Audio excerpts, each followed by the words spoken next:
Students, welcome to selection academy. Selection academy के YouTube channel पर आप सभी का बहुत बहुत स्वागत है। आज की इस वीडियो में हम बात करेंगे हिंदू लॉ के इन इम्पॉर्टेंट केस लॉज के बारे में जो एलएलएम एंट्रेंस के लिए इम्पॉर्टेंट है।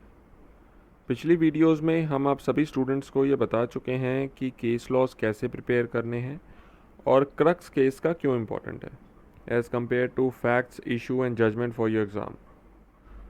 जो केसेस हम डिस्कस करेंगे वो उसी पैटर्न को फॉलो करेंगे जो हमने समझा था, यानी only the crux of the case. ये बात मैं पहले क्लियर कर दूं कि केसेस की जो लिस्ट आप देखेंगे वो कॉम्प्रिहेंसिव नहीं है। There are an number of cases of Hindu law और उन सभी को एक वीडियो में मेंशन करना is a bit difficult. But जो भी केसेस कवर किए हैं वो टॉपिक वाइज हैं और फेमस होने के साथ साथ लीडिंग भी हैं। केसेस की लिस्ट 2020 तक अपडेटेड है और अगर एग्ज़ाम से पहले कोई मेजर केस आता है तो will definitely cover it. DU LLM entrance की डेट आ चुकी है एंड वी होप आपकी तैयारी अच्छी चल रही होगी। If you like this video kindly subscribe to our channel and press the bell icon for future updates. सबसे पहला टॉपिक जिसके केसेस हम कवर करेंगे वो है conditions of marriage as well as void and voidable marriages. पहला case है Rathnamma versus सुजातम्मा, 2019 का केस है और इसमें यह बोला गया कि mayor registration of an agreement of marriage is not a proof of marriage. मतलब अगर आप एक एग्रीमेंट कर लो मैरिज का और उसे रजिस्टर करा लो तो वो प्रूफ ऑफ मैरिज नहीं माना जाएगा, ऐसा इस केस में कहा गया है। मैं फिर रिपीट कर रहा हूँ कि हम सिर्फ क्रक्स समझेंगे, फैक्ट्स, इशू वगैरह नहीं, क्योंकि एग्ज़ाम के लिए वो सब इम्पोर्टेंट नहीं है। अगला केस 2008 का है, इंटरेस्टिंग केस है। इसमें किसी ने ये बोल दिया कि हिंदू मैरिज एक्ट के सेक्शन 5 में मे वर्ड का यूज़ किया गया है और उसका मतलब तो चॉइस होता है, यानी कंडीशंस ऑफ सेक्शन 5 पूरी करो या ना करो कोई फ़र्क नहीं पड़ता है।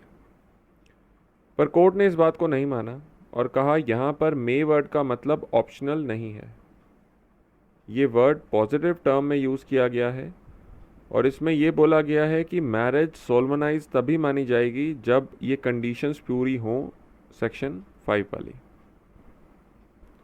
नेक्स्ट केस है श्रीमती सीमा वर्सेस अश्वनी कुमार, 2006 का केस है और क्रक्स ये है कि कोर्ट ने कहा कि मैरिजेस को रजिस्टर कराना ज़रूरी है इर्रेस्पेक्टिव ऑफ रिलीजन, और central government and state government को डायरेक्ट किया कि वो रूल्स बनाए कंपलसरी रजिस्ट्रेशन के।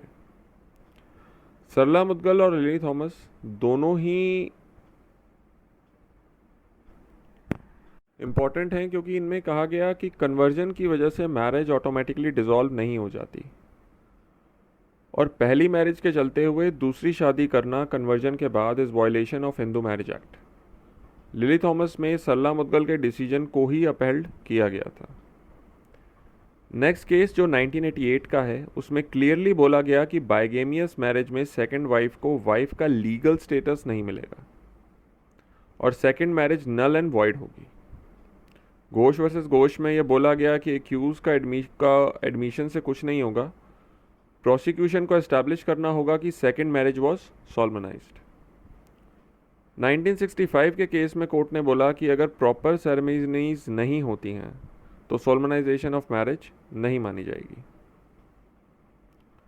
नेक्स्ट लिस्ट ऑफ केसेस जो हम करेंगे वो conjugal rights, judicial separation and divorce के केस टॉपिक्स में से है। पहला केस 2019 का है और उसमें क्लियरली बोला गया है कि अगर हस्बैंड 498A के केस में एक्विट हो जाता है तो वो क्रुएलिटी के ग्राउंड पर डाइवोर्स ले सकता है। इन तीनों केसेस में एक ही बात बोली गई है कि अगर सुप्रीम कोर्ट चाहे तो आर्टिकल 142 की पावर को एक्सरसाइज कर सकता है उन केसेस में डाइवोर्स देने के लिए जहां पर मैरिज इर्रिट्रीवेबली ब्रेकडाउन हो चुकी है, यानी जहां कोई गुंजाइश नहीं बची है साथ रहने की। यहाँ एक चीज़ ध्यान रखना कि irretrievable breakdown of marriage is not a ground of divorce under section 13 of Hindu marriage act.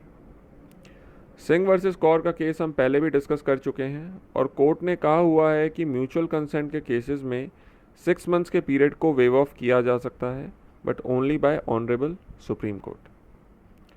Ravi Kumar versus Julmi Devi cruelty का केस है और कोर्ट ने क्लियरली कहा कि क्रुएलिटी जज की जाएगी facts and circumstances of the case के हिसाब से, क्रुएलिटी का कोई प्री डिटरमाइंड फॉर्मूला नहीं हो सकता। मैट्रिमोनियल रिलेशनशिप्स में क्रुएलिटी का मतलब है absence of mutual respect and understanding between the spouses. और ये भी कहा गया कि कुछ सिचुएशंस में silence also amounts to cruelty. Rani versus Reddy में कोर्ट ने क्रुएलिटी के केसेस में दो चीज़ों को एग्जामिन करने की बात कही। पहला नेचर ऑफ कंडक्ट जिसकी कंप्लेंट हुई है, और दूसरा उस कंडक्ट का क्या इम्पैक्ट हुआ स्पाउस पर। कुछ केसेस में इम्पैक्ट हुआ या नहीं हुआ उससे कोई फ़र्क नहीं पड़ता, अगर कंडक्ट ही बहुत ख़राब है तो। क्रुएलिटी को समझने से पहले पार्टीज़ की इकोनॉमिक और सोशल कंडीशंस को समझना भी ज़रूरी है।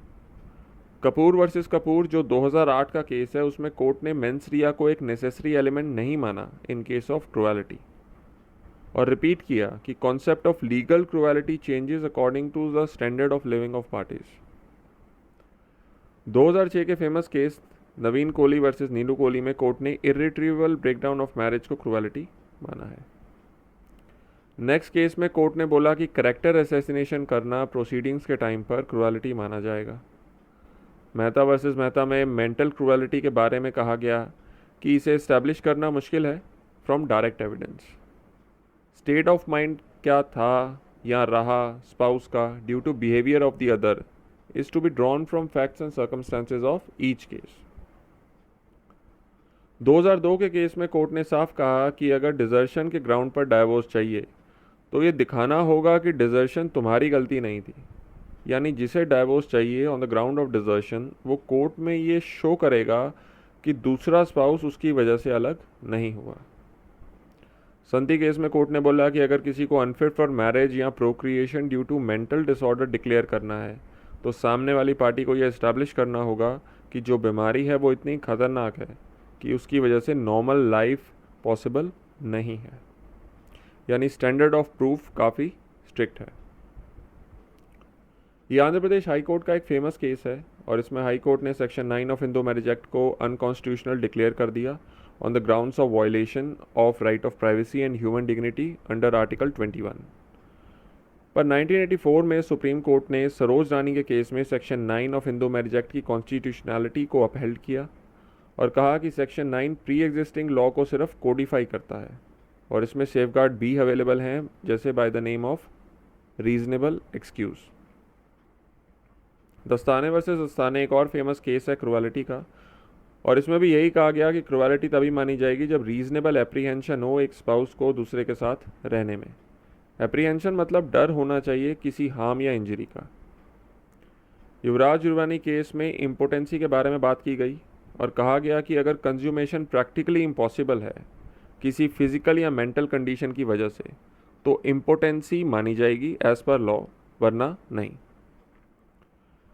1956 के केस में बोला गया कि डिजर्शन नहीं मानी जाएगी जब तक एनिमस डेसरेंदी ना हो, मतलब intention to bring cohabitation permanently to an end, यानी प्रूव करना पड़ेगा कि जुडिशियल सेपरेशन के दौरान भी स्पाउस की कॉन्टीन्यूस इंटेंशन थी डिजर्ट करने की।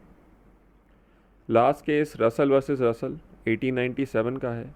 इसमें क्रुएलिटी को पहली बार डिफाइन किया गया कोर्ट के थ्रू और कहा गया कि अगर किसी स्पाउस के कंडक्ट से खतरा हो जाता है लाइफ, लिम्ब या हेल्थ को, या फिर रीजनेबल एप्रीहेंशन हो इंजरी की, चाहे फिजिकल हो या मेंटल हो, तो वो क्रुएलिटी मानी जाएगी। अब हम मेंटेनेंस, एडॉप्शन और गार्जियनशिप के केसेस देखते हैं। पहला केस 2020 का है। सुप्रीम कोर्ट के डिवीजन बेंच ने कॉम्प्रिहेंसिव गाइडलाइंस दी to govern payment of maintenance in matrimonial cases. 2019 Banerjee case में कोर्ट ने कहा कि अगर हस्बैंड डाइवोर्स देता है on the ground of desertion तो वाइफ को मेंटेनेंस मिलेगी। दागा वर्सेस दागा में कोर्ट ने कहा spouse of a null and void union entered during pendency of an earlier marriage is entitled to maintenance on passing of decree of nullity. Dhawan versus Dhawan में ये बताया कि वाइफ को maintenance section 18 of Hindu adoption and maintenance act में तब मिलेगी अगर divorce नहीं हुआ है, और अगर डाइवोर्स हो चुका है तो section 25 of Hindu marriage act में मेंटेनेंस मिलेगी। एडॉप्शन के बाद एडॉप्टी को एडॉप्टिंग फैमिली में एक नेचुरल बॉर्न सन या डॉटर के राइट्स मिलेंगे, और ऐसा किया गया है 2005 के केस में। Datta homam is not an essential validity of adoption, actual giving and taking had to take place, ये सुप्रीम कोर्ट ने कहा in the case of Gurudas versus Rasranjan. Geeta Hariharan का केस एक फेमस केस है इन गार्जियनशिप लॉ, और इसमें सेक्शन 6 क्लॉज ए में आफ्टर वर्ड की इंटरप्रिटेशन की गई है। कोर्ट ने कहा यहाँ पर आफ्टर का मतलब after the life of father नहीं है, यहाँ पर after means in the absence of, यानी अगर फादर एब्सेंट है या पूरे तरीके से इंडिफरेंट है to the affairs of the minor, तो in that case mother will be the natural guardian. मोनी केस में कोर्ट ने साफ बोला कि कस्टडी ऑफ चाइल्ड पेरेंट्स का राइट नहीं है, and the court will keep welfare of child in mind while deciding a custody case, यानी बच्चे का वेलफेयर सबसे ज़्यादा ज़रूरी है कस्टडी केसेस में। शर्मा वर्सेस शर्मा में फादर की ऑब्लिगेशन को बराबर माना गया मदर के इन case of maintaining a minor child. अगर दोनों वर्किंग हैं तो सैलरी के प्रोपोर्शन के हिसाब से कंट्रीब्यूशन करेंगे। अब कुछ जनरल केसेस भी देख लो हिंदू लॉ के। गुरुनाथ केस में ये बोला गया कि अगर कोई रूल नहीं लिखा हुआ है हिंदू लॉ में तो decision justice, equity and good conscience के हिसाब से दिया जाएगा, और ये भी देखा जाएगा कि डिसीजन इनकंसिस्टेंट ना हो हिंदू लॉ के किसी थ्योरी या डॉक्ट्रिन के हिसाब से। नेक्स्ट केस में ये बताया गया कि हिंदू कैसे बन जाएगा कोई। पहला तरीका है कि अगर फॉर्मल सेरेमनी हो कन्वर्जन या रिकन्वर्जन की तो कम्युनिटी के हिसाब से। दूसरा तरीका है अगर कोई जेन्युइन इंटेंशन दिखाए हिंदू बनने की कंडक्ट के साथ और कम्युनिटी के मेंबर उसे एक्सेप्ट कर लें अपने फोल्ड में। स्टेला वर्सेस दुर्गा में बोला गया कि कोर्ट शेड्यूल्ड ट्राइब भी हिंदू हो सकते हैं अगर सेंट्रल गवर्नमेंट उसके लिए नोटिफिकेशन इशू कर दे तो, यानी कि सेक्शन 2 सबसेक्शन 2 की ये एक्सेप्शन है। और बाकी केसेस में शेड्यूल्ड ट्राइब अपने कस्टम को फॉलो कर सकते हैं जो प्रूव्ड हो bye clear evidence.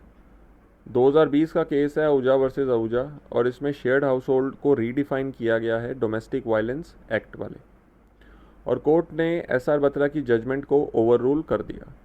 Gupta versus Gupta में कोर्ट ने कहा कि women are entitled to share residence, and अगर वो पॉसिबल ना हो तो हस्बैंड रीजनेबल अकोमोडेशन अरेंज करेगा। लास्ट केस भी 2020 का है, और कोर्ट ने क्लियरली बोला कि अगर शादी हो जाती है during pendency of appeal from divorce decree तो वो वॉइड एब इनिशियो नहीं होगी, खासकर तब जब अपील लिमिटेशन पीरियड के बाद फाइल की गई हो। आपको ये वीडियो कैसा लगा हमें कमेंट सेक्शन में ज़रूर बताइए। Thank you very much.